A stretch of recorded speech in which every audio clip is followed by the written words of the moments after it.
अस्सलाम वालेकुम स्टूडेंट्स। आज की वीडियो में हम परम्यूटेशन एंड कम्बिनेशन थोड़ा सा देख लेते हैं। इसकी डेफिनेशन ये लिखी है कि permutation means arranging things in specific order. ठीक है, यानी कि परम्यूटेशन कहता है कि कोई भी चीज़ किसी तरतीब में लिखना, ऑर्डर में लिखना, इसी को परम्यूटेशन कहते हैं।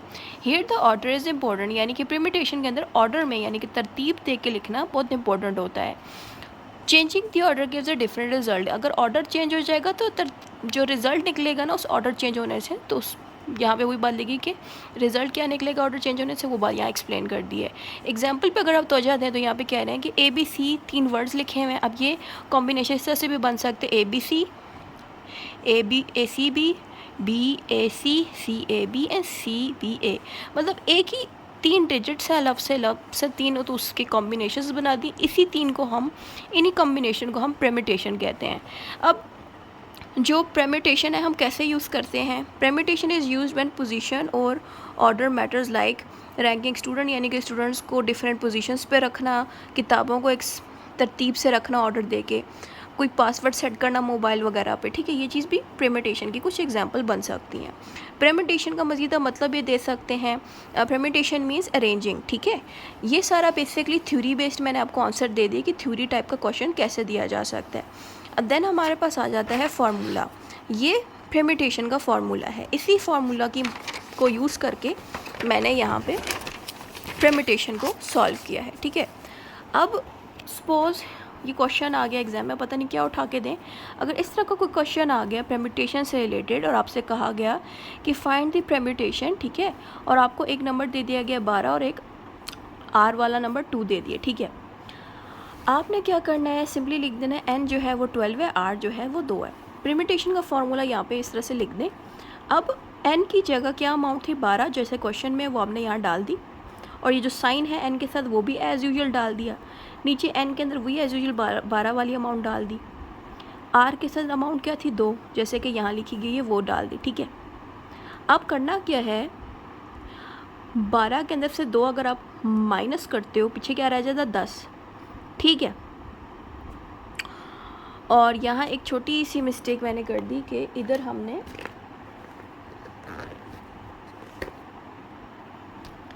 हमने ये करना था कि यहाँ पे भी यही सेम निशान यहाँ पे भी हमने लगाना है। ठीक है, ये गलती से थोड़ा रह गया। अच्छा, तो ऊपर वाला 12 एज इट इज़ हमने रहने देना है। नीचे वाला जो ये 12 है ना, उसको 2 से माइनस करेंगे तो पीछे क्या रह जाएगा 10 रह जाएगा। ठीक है, अब इस 10 को ऐसे ही लिखा रहने दें। यहाँ पे जाके आपने फार्मूला एक और यूज़ करना है फ्रैक्शनल एक्सपेंशन का।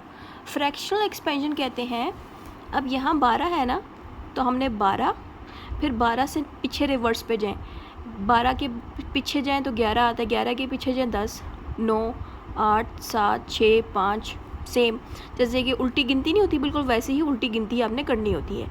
इसी को कहते हैं फ्रैक्शनल एक्सपेंशन। ठीक है, अब होगा क्या कि यहाँ पे हम 12 को खोल देंगे, जैसे कि फ्रैक्शनल का यहाँ पे 12 लगा दिया, 11 लगा दिया, 10 पे रोक दिया। देखें, अगर 10 पे हम रोक रहे हैं तो फिर हमने क्या करना है, इस तरह का एक निशान लगा देना यूँ करके। ठीक है, क्योंकि ये जो हमने रोका हुआ है ना, ये एक निशानी है कि इसके अलावा भी और भी डिजिट्स हैं, जैसे कि 9, 8, 7, 6, 5 और हैं, लेकिन हमने इसको 10 पे क्यों रोका, क्योंकि हम उसको नीचे वाले 10 की अमाउंट से माइनस करवाना चाहते हैं। ठीक है, जैसे ही हमने 10 पे रोका, हमने दोनों को माइनस कर दिया, पीछे क्या रह गया, ये वाली अमाउंट, वो मैंने यहाँ पे रख दी। फिर 12 को 12 के साथ मल्टीप्लाई करो, 132 आंसर आ गया। इसको परम्यूटेशन का आंसर कहते हैं।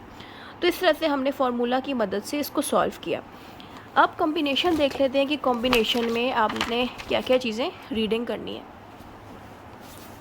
कॉम्बिनेशन में आपने जस्ट लिखना है, combination is selecting items from a group, here the order और अरेंजमेंट डज नॉट मैटर।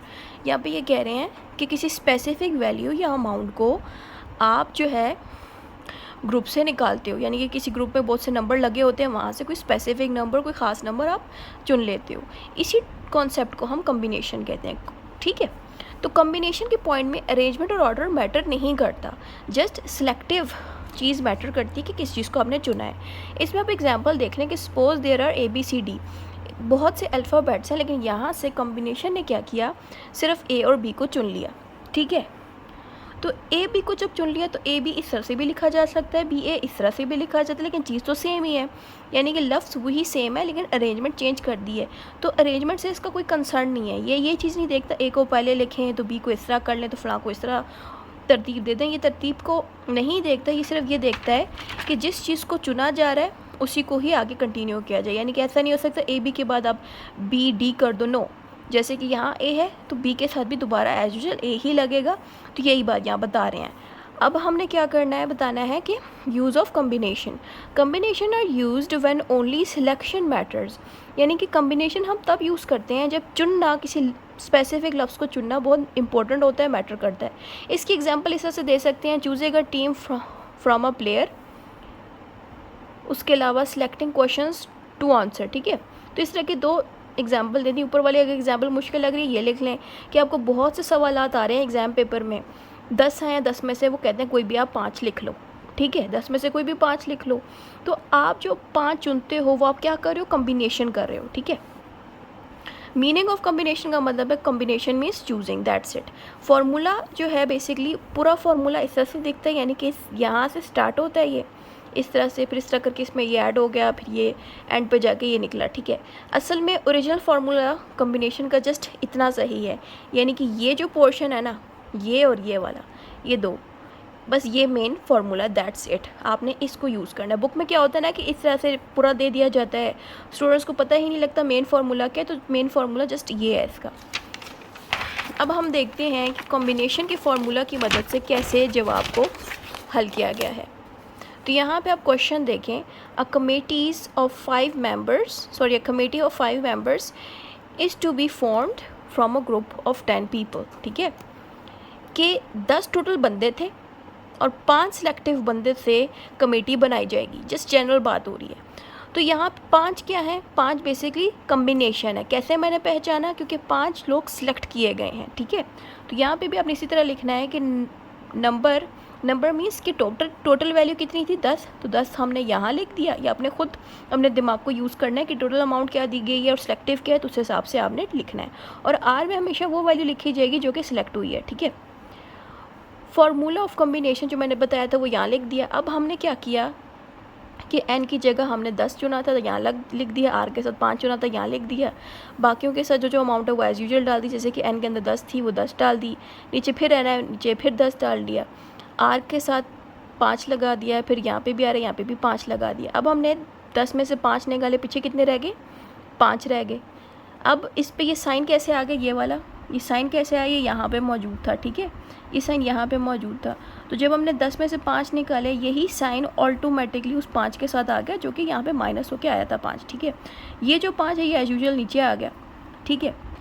ऊपर वाला जो 10 है वो एज यूजुअल नीचे लिखा हुआ आएगा, उसने कुछ नहीं करना, वो चुप करके नीचे आ जाएगा। अब हमने करना क्या है, इसको बिल्कुल नहीं छेड़ना, ये जो ऊपर वाली अमाउंट है ना उसको इतना कम कर देना है कि वो 5 पे आके रुक जाए। वही हमने किया कि हमने जो है 5 पे आके इसको रोक दिया, और यहाँ पे भी वही साइन इसलिए लगा क्योंकि इसके आगे भी डिजिट्स थे 4, 3, 2, 1 वाले, बट हमने वो नहीं डाले, 5 पे रोक दिया, इसलिए ये निशान इस पे आ गया। यहाँ से हमने क्या किया, एक 5 काट दिया, पीछे जो बाकी की वैल्यू है वो लिखे रहने दी, 5 भी एज यूजुअल लिखे रहने दिया। फिर हमने क्या किया, इन बाकी की वैल्यूज़ को दोबारा से नीचे लिख दिया। आप चाहो तो ये मल्टीप्लाई करके भी लिख सकते थे, जैसे कि मैंने मल्टीप्लाई किया यहाँ पे, मैंने तो क्या किया कि इसको एज इट इज़ उठा के यहाँ पे लिख दिया। अब मैंने क्या किया कि जो 5 की वैल्यू है इसको मैंने खोल दिया, जैसे कि 5, 3, 2, 1, 1 के पास ज़ाहिर कोई वैल्यू नहीं थी, इसलिए मुझे ये वाला निशान 1 के साथ लगाने की ज़रूरत नहीं पड़ी। तो अब मैंने यहाँ पर क्या किया कि इन सारों को भी मल्टीप्लाई किया, इन सारों को भी मल्टीप्लाई किया। जब ऊपर वाली सारी अमाउंट मल्टीप्लाई की हमारा ये जवाब आया, नीचे वाली सारी अमाउंट मल्टीप्लाई की तो हमारा 120 जवाब आया। फिर इन दोनों नंबरों को आपस में डिवाइड किया तो हमारा आंसर आया 252, ठीक है। तो इस तरह से कम्बिनेशन को उसके फार्मूला के थ्रू आपने सॉल्व करना है। इतना ही था इस वीडियो में। Thank you for watching.